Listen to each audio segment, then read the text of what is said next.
आगाज टाइम्स देख रहे हैं आप। मैं हूं आपके साथ पलक शर्मा। खबर लखनऊ से है। बेसिक और माध्यमिक शिक्षा विभाग में काम करने वाले कर्मचारियों ने अपनी पुरानी मांगों को लेकर लखनऊ में शिक्षा निदेशक बेसिक कार्यालय पर धरना दिया और यह धरना Uttar Pradesh teachers ministerial officers association के बैनर तले प्रांतीय अध्यक्ष विवेक यादव की अगुवाई में हुआ है। कर्मचारियों ने अन्न जल का त्याग कर विरोध जताया है। कर्मचारियों का कहना है कि उनकी 18 सूत्रीय मांगे कई वर्षों से लंबित है, लेकिन शासन और विभाग उनकी समस्याओं पर ध्यान नहीं दे रहा है और पदोन्नति, नई भर्तियां, पेंशन और अन्य मुद्दों पर कोई कार्रवाई नहीं हुई है, जिससे कर्मचारियों में नाराजगी व्याप्त है। संगठन ने चेतावनी दी है कि यदि जल्द समाधान नहीं हुआ तो 12 जनवरी को शिक्षा निदेशक माध्यमिक और 19 जनवरी को महानिदेशक स्कूल शिक्षा कार्यालय पर प्रदर्शन किया जाएगा। इसके बाद 28 जनवरी 2026 से अनिश्चितकालीन आंदोलन शुरू किया जाएगा।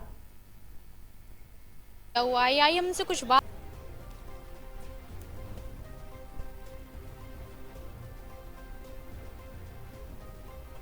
नमस्कार, मैं मिताली वर्मा। आप देख रहे हैं आगाज टाइम। जैसा कि आपको बता दें कि यहाँ पर बिना कुछ खाए पिए लोगों ने यहाँ पे धरना दिया हुआ है। आइए हमसे कुछ बात करते हैं कि उन्होंने जो धरना दिया हुआ है वो किस विषय पर है और वो उनकी क्या मांगे हैं। सर, क्या कहना चाहेंगे? पहले तो अपना नाम बता दीजिए। मेरा नाम विवेक यादव है। मैं संगठन में प्रदेश अध्यक्ष हूँ, यूपी एजुकेशनल मिनिस्ट्रियल ऑफिसर से। इस संगठन की खास बात यह है कि 2 अप्रैल 1931 से रजिस्टर्ड है और तब से लेकर आज तक एक है। कुछ पूछना चाहिए, जो भी पूछना चाहो मैं बता दूँ। तो सर, जो आप लोगों ने धरना यहाँ पे दिया हुआ है, इतने सारे लोग यहाँ पर मौजूद हैं, तो आपकी क्या मांगे हैं सरकार से? अगर प्रशासन आप इस तरीके से धरना दिए हैं यहाँ पे, तो अगर प्रशासन आपकी मांगे पूरी नहीं करता है तो आपका नेक्स्ट जो कदम है वो क्या रहेगा? जो आप नेक्स्ट सोचेंगे उसके लिए क्या करेंगे? किस तरीके से आप आगे की प्रक्रिया? पहले तो मैं ये बताना चाहता हूँ कि हमारी 2 तरह की मांग है, एक निदेशालय स्तर की है, एक शासन स्तर की है। दोनों अलग अलग हैं। 18 सूत्रीय मांग हमारी है शासन स्तर पर, 17 सूत्रीय मांग हमारी निदेशालय स्तर पर है।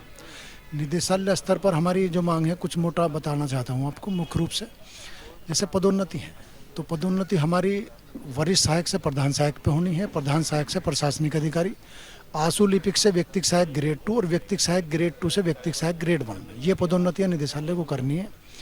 पद रिक्त हैं तो इनकी पदोन्नति तत्काल कर दी जाए और जब पदोन्नतियाँ करें तो इनके पदस्थापन भी साथ के साथ करा जाए, ये हमारी मांग है।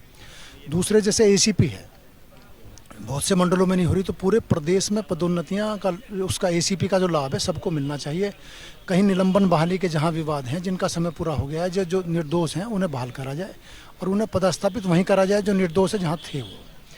इस तरीके से हमारी शासन में जो मांग है, पहली पेंशन की मांग है हमारी नंबर 1 पे कि पुरानी पेंशन हमारी बहाल करी जाए।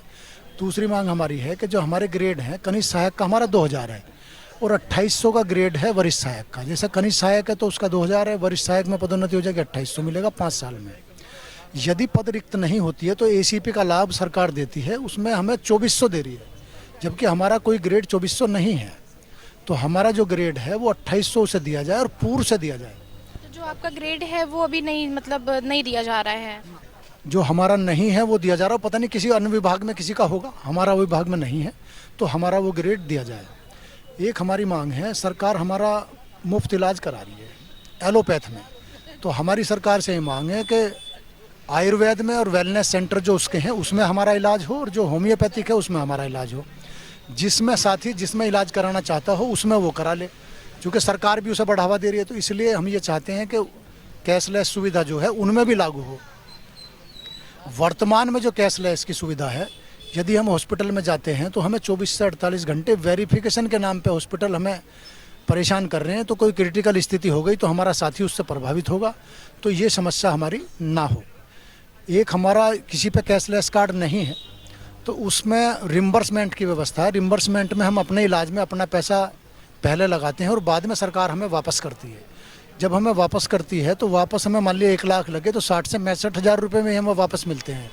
उसका कारण ये है कि जो दवाइयों का खर्च है वो तो पूरा देती है सरकार, लेकिन जो ओटी का खर्च है मान लिया 15 से 20 हज़ार रुपये है, उसका 2000 दे रही है। जो विजिट चार्ज है डॉक्टरों की मान लिया उसके 3000 रुपये हैं और हमें वो 200 रुपये दे रहे हैं। तो 200 रुपये तो नहीं, हमारे तो पूरे पैसे लगे हैं। तो हमारे रिम्बर्समेंट जितना भी है तो पूरा पैसा मिले। कुछ जनपदों में डाइटें नहीं बन गई हैं तो वहाँ पदों का संचालन हो और वो सुचारू रूप से डाइट चलेगा। करोड़ों रुपए बिल्डिंग में लगे हैं और वो पेंडिंग की काम भी सुचारू रूप से चलता रहे। हमारे जो प्रशासनिक अधिकारी के पद हैं वो बेसिक शिक्षा अधिकारी के यहाँ, जिला विद्या निरीक्षक के यहाँ और सहायक शिक्षा निदेशक का कार्यालय है, उन सभी कार्यालयों पर प्रशासनिक अधिकारी के पद होने चाहिए। दूसरा हमारा वरिष्ठ प्रशासनिक अधिकारी की हमारी मांग है, तो जो मंडल मुख्यालय हैं जैसे जेडी का और डीडीआर का और एडी बेसिक का, उन मुख्यालयों पर हमारा एक एक वरिष्ठ प्रशासनिक अधिकारी का पद हो। एक हमारी मांग ये है कि जो चतुर्थ श्रेणी साथी है हमारा, वो ख से ग में आ जाता है। जो ग वाले अध्यापक हैं या खंड शिक्षा अधिकारी हैं, वो ग से ख में चले जाती हैं। ख वाले जैसे पीईएस हैं, जो भी बेसिक शिक्षा अधिकारी होते हैं, डायरेक्टर तक जाते हैं, वो ख से क में आ जाते हैं। तो हमारा ही संवर्ग एक ऐसा है जो ग से ग में रहता है, ग के अन्य वाले भी ग से ख में जा रहे हैं। तो हमारा ये शासन से मांग है कि हमारा भी कम से कम, जैसा उनका कोटा है, हमारा भी 20% कोटे के अंतर्गत पदोन्नतियाँ ख में हो जाएं, ग से ख में हो जाएं। तो इसी तरीके से हमारी 18 सूत्रीय मांग है। शासन से हमारा विनम्र अनुरोध ये है कि हम ऐसा कोई रास्ता नहीं छोड़ना चाहते, चूँकि जिला स्तर पर 3 आंदोलन कर चुके हैं, मंडल स्तर पर 3 कर चुके हैं। तक आप लोग 3 आंदोलन कर चुके हैं, 3 जिले पर, 3 मंडल पर कर चुके हैं और दूसरा ये निदेशालय पे है। आज ये 8वां चरण है। 8वें चरण में अपर शिक्षा निदेशक के बाद में ये दूसरा है। तो और अगर नहीं मांगते हैं तो हमारा डायरेक्टर माध्यमिक के यहाँ पर होगा, 18 पार्क रोड, लखनऊ में।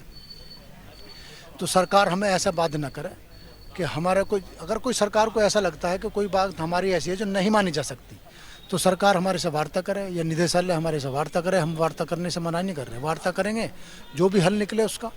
तो हम जब तक मांगे हमारी नहीं मानी जाती। एक और मैं बताना चाहता हूँ कि हमने एक बूंद पानी नहीं पिया, बिना किसी कोई चीज़ खाए पिए हम यहाँ आंदोलन कर रहे हैं। अन्न जल त्याग के आप लोग यहाँ पर आंदोलन कर रहे हैं।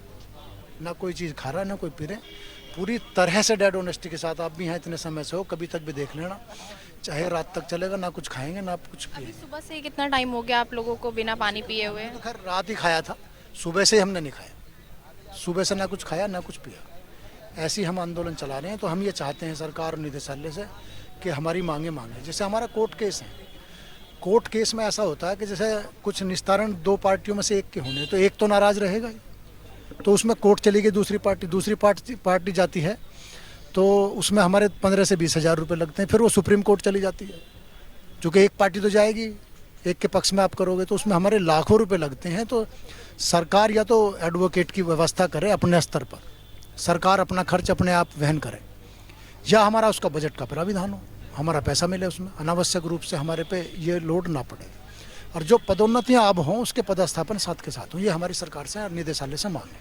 मैं राजेश चंद्र श्रीवास्तव, प्रदेश महामंत्री UP education ministerial officer association Uttar Pradesh. आज हम लोग 8वें दिन 8वें चरण में 3 चरण के आंदोलन हम लोगों ने तय किए थे, और 24 नवंबर को 25 को हम लोगों ने अपर शिक्षा निदेशक को ज्ञापन सौंपा था कि हमारी मांगें यथाशीघ्र निस्तारण कर दिया जाए। 24 नवंबर से 3 महीने हो गए, एक भी पत्राचार अपर शिक्षा निदेशक के स्तर से हमारे पास नहीं मिले। ऐसी स्थिति में जो कार्यक्रम हमने घोषित कर रखा था, उस कार्यक्रम के क्रम में पहले चरण में हम लोगों ने जिला बेसिक शिक्षा अधिकारी, जिला विद्यालय निरीक्षक, जिला शिक्षा एवं प्रशिक्षण संस्थान, पूरे प्रदेश में हम लोगों ने आंदोलन किया, ज्ञापन दिया, ईमेल भिजवाया अपर मुख्य सचिव को, शिक्षा निदेशक बेसिक, शिक्षा निदेशक माध्यमिक, अपर शिक्षा निदेशक को भेजा, क्योंकि यही हमारे अधिकारी हैं। और ईमेल आने के बाद भी हमारे किसी पत्र को लोगों ने संज्ञान में नहीं लिया।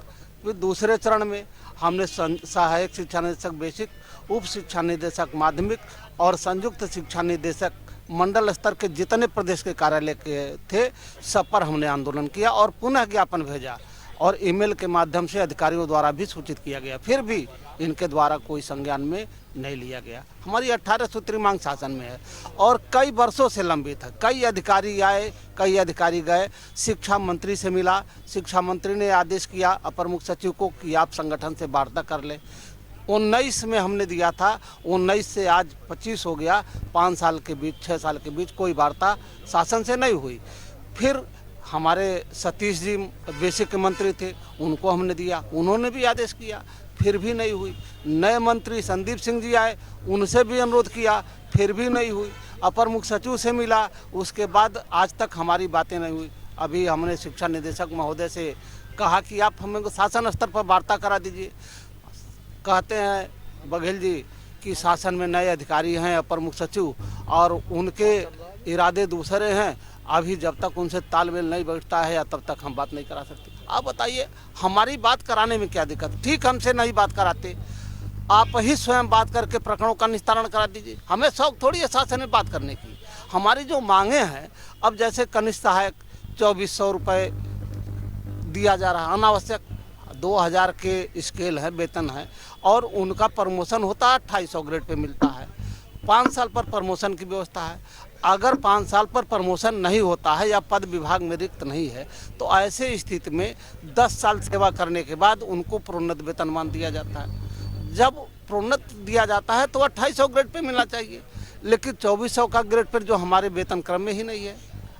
और इस प्रकरण को निस्तारण करने के लिए हमारे बड़े अच्छे अधिकारी हैं, प्रशंसा ही करेंगे, क्योंकि निंदा करने का मतलब है कि उत्पीड़न करना। अब आप हमारे नहीं समझ में आता है कि अगर प्रस्ताव शासन को भेजना है तो आप लिखते हैं कि UP education ministerial officer association का मांग पत्र दिनांक कितना संलग्न कर प्रेषित किया जा रहा है, जिसमें इन्होंने वेतन विसंगति को संशोधित करने का अनुरोध किया। हम कहते हैं कि औचित्यपूर्ण प्रस्ताव क्यों नहीं शासन को भेजते, और शासन भी गूंगा बहरा बना बैठा है।